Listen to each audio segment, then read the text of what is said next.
of the creepiest and most worrying tools available right now is the ability to synthesize very convincing deep fake footage.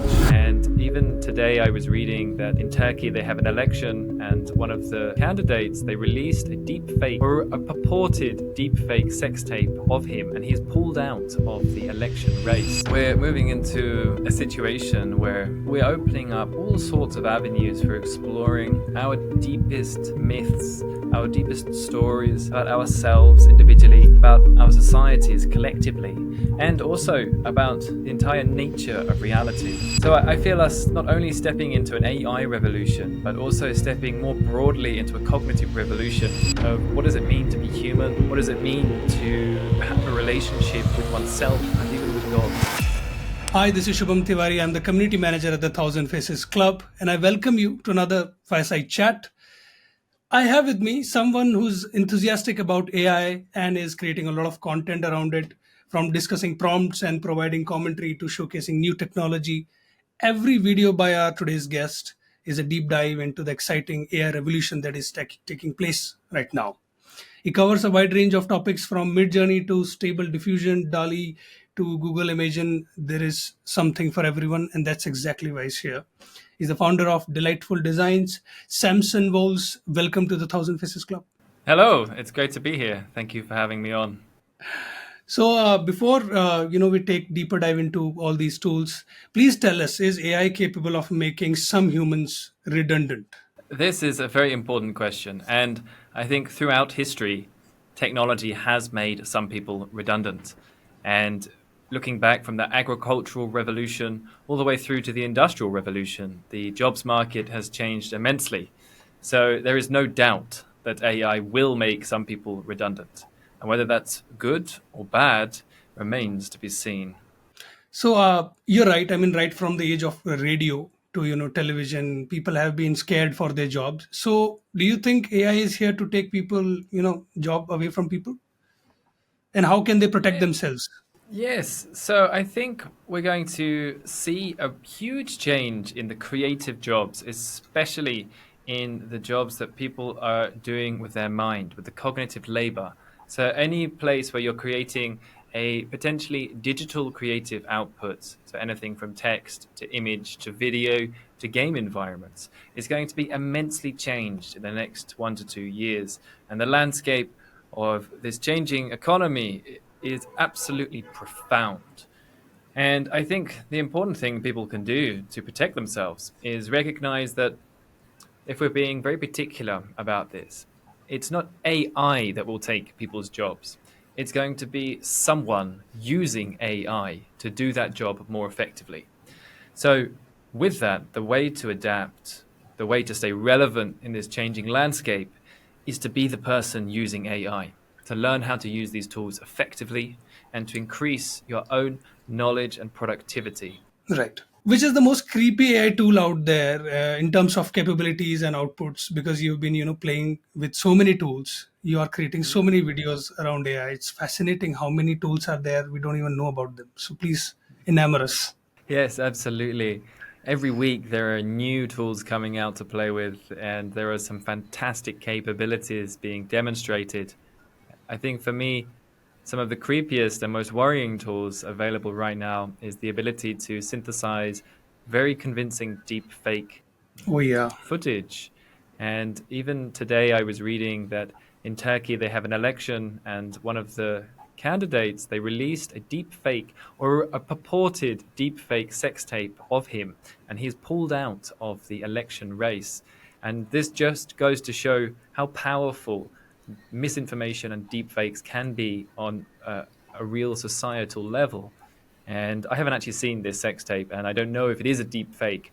But what it does do, it does bring into question the importance of knowing what is true and being able to validate if a piece of information was digitally made or is actually a representation of fact. Yeah, yeah. I heard about that news and it's so fascinating. Like people are going to be, enamored by so much of, AI created content.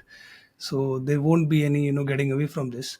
But, speaking of other tools, your favorite tools, your all time favorites, because it's not much of a timeline, but whatever you're using, your current favorite, your all time favorite. Yeah, so for me, I've spent the most time using Midjourney and ChatGPT, especially in unison. I've had a lot of fun using ChatGPT to design its own artwork and then visualizing that using Midjourney. And I specifically, right now, I'm working on a project about taking interesting elements and anthropomorphizing them. So, imagining how very still objects could be replicated as humans.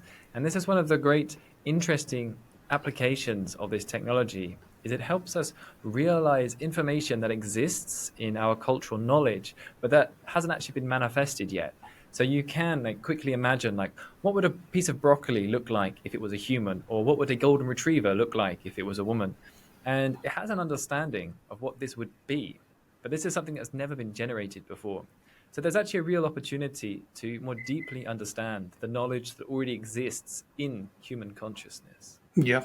And can you share some tips on how to get started with AI art? Because you're pretty big on that. Yeah, absolutely. So I dove straight into AR as soon as I saw it. It was like a moment of seeing like an otherworldly technology. I remember very vividly becoming aware of it and thinking, wow, this is going to change the nature of humanity forever. And I started off just reading through the documentation on these platforms of Midjourney and Stable Diffusion.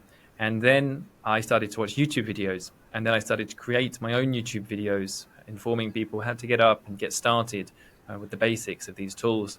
And I've even created a few Udemy courses where people can learn more about how to use different AI tools like Stable Diffusion, Leonardo, Midjourney, ChatGPT, and even put these together into actual working projects. So it's not just learning how to use these, but actually applying this and turning it into a business where you can make money.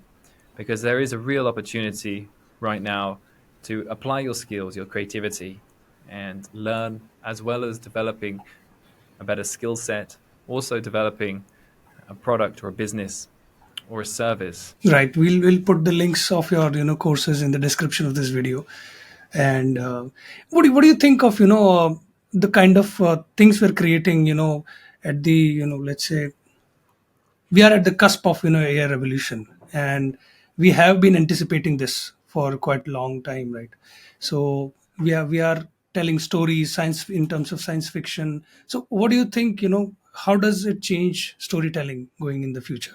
Mm. Yes, well, we're moving into a situation where we can create an infinite number of stories, that infinite possibilities are now possible to be created, to be rendered in reality.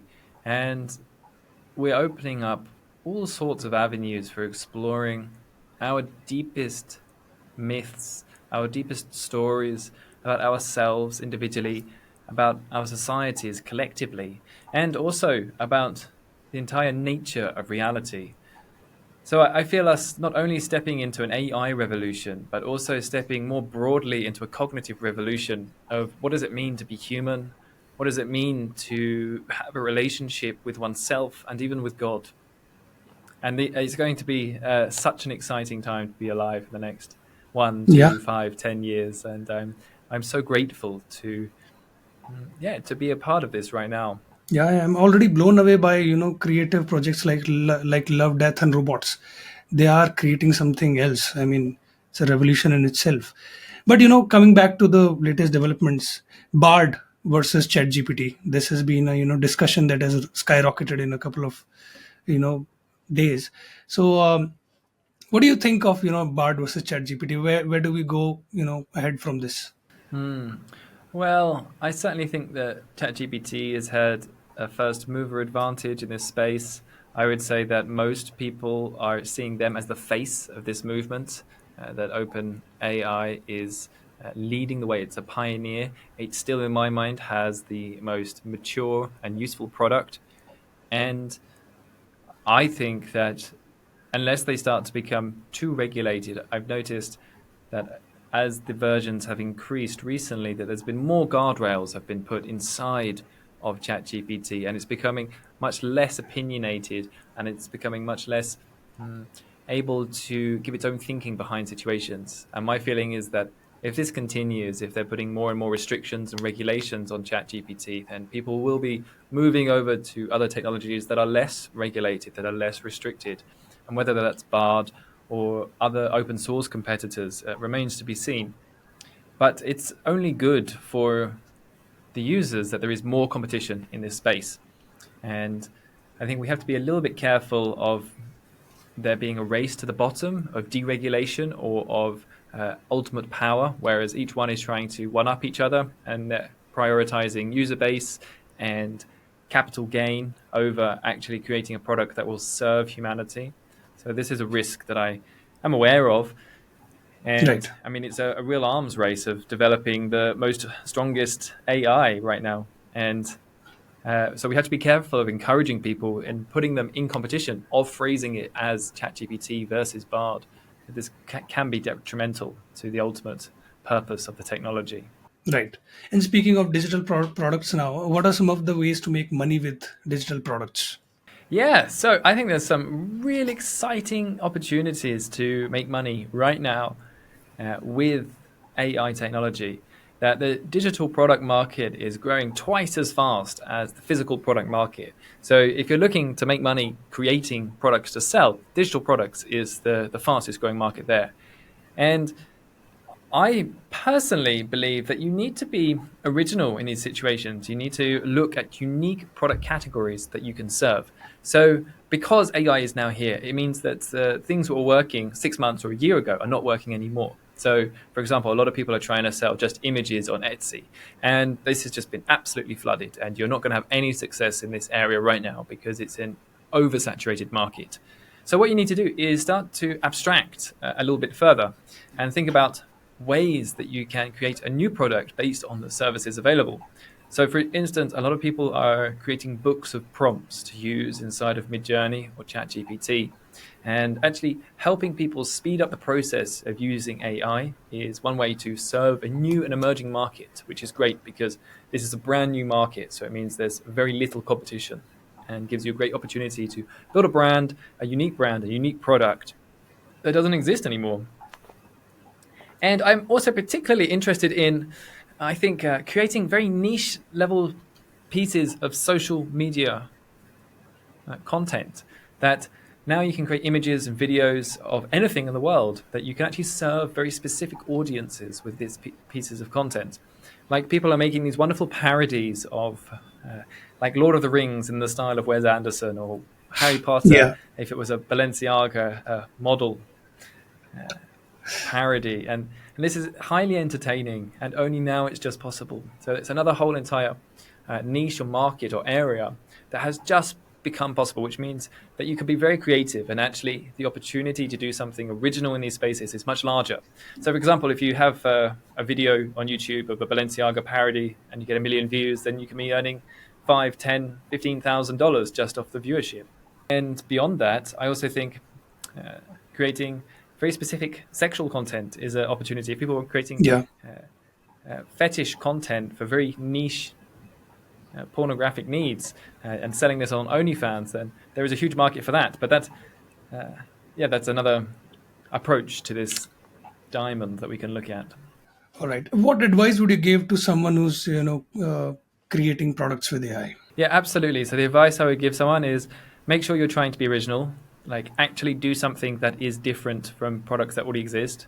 If you just copy the things that are already out there, it's going to be an incredibly hard place to make a mark.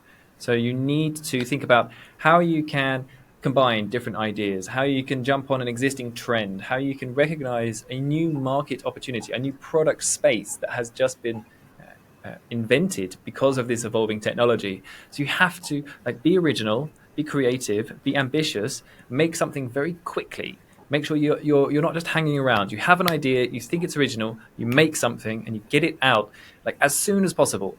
And then you make the simplest version that is going to be useful for someone. You put it out there and you start getting feedback. You see if people will buy it. You see if there's any interest. And once people are interested in it, you can then come back and make it better. You can expand the feature set. You can ask people what they liked, what they would like added.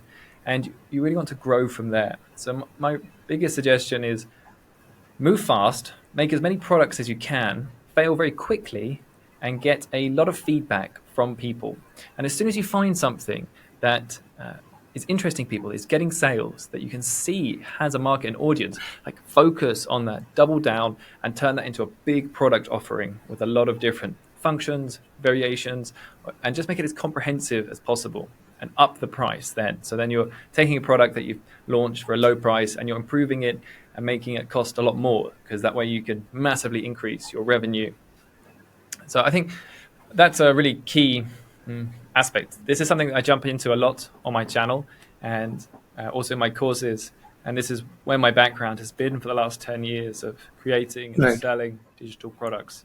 So I definitely dive into this whole process a lot more on my channel.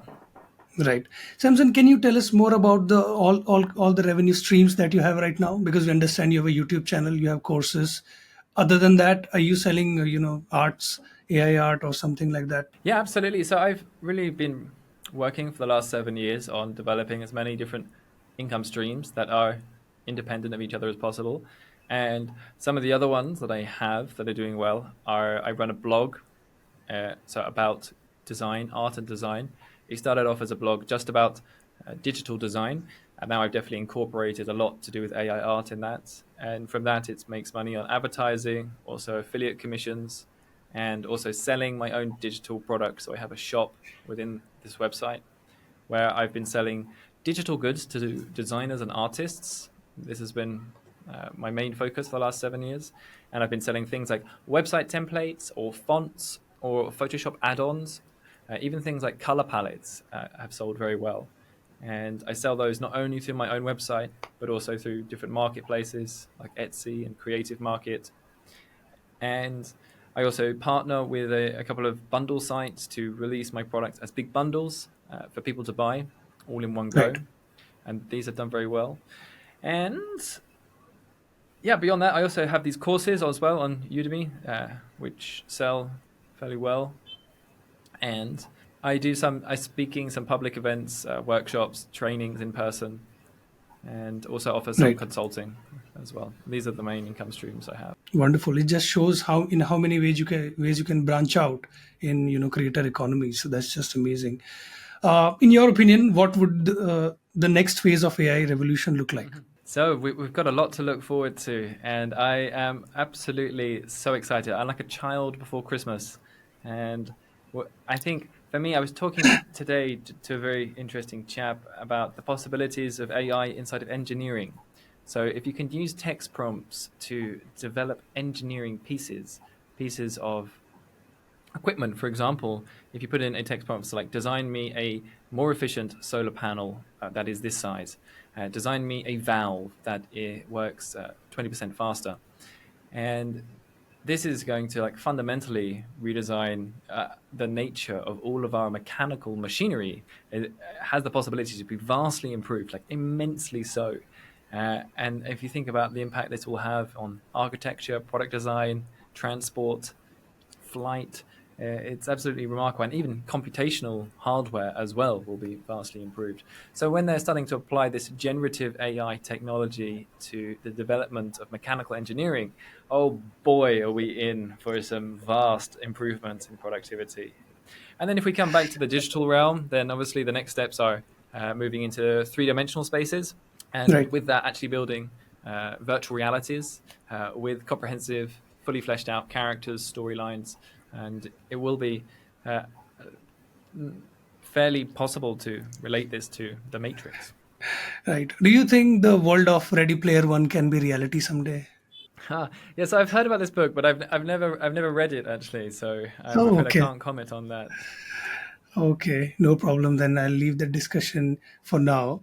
What are some of the sources you keep yourself, updated with on AI information? Yeah, absolutely. So I like to follow a couple of YouTube channels who post regularly. Fireship is one that I enjoy for its quick nuggets of AI news. And I also read a newsletter called Inclined, which is very good at summarizing some of the latest AI developments each week. And I also browse a lot through Reddit, the Reddit threads on AI, and on Twitter, searching Right. for the latest AI tweets. Wonderful. Samson Vowles, thank you so much for coming to the show and sharing all the information with us. The future certainly looks, breathtaking, scary as well. But I guess with people like you, who are creating this thing, I think we are at least, happy about it. So, would you like to nominate anyone for the show? That's the one ritual that we make our guests go through. That's lovely. Yes, I may well nominate my friend Yap. He is an Okay. AI researcher. You have to spell that name for me, I guess. Yeah, I can send it through in a message to you. No problem. Thank you so much once again. And thanks to our audience for sticking with us. We'll see you in the next episode. Till then, if you like this video, please let us know what do you think of it. Please check out all the courses by Samson. Find him on wherever you are on social media. Thank you so much. Thank you. It was very enjoyable. I appreciate your time and having me on. Thank you for listening, everyone. Thank you. And cut. That's it for today's episode, guys. If you really liked it, please subscribe to the Thousand Faces Club and press the bell icon below so that you don't miss any videos from us. Thank you.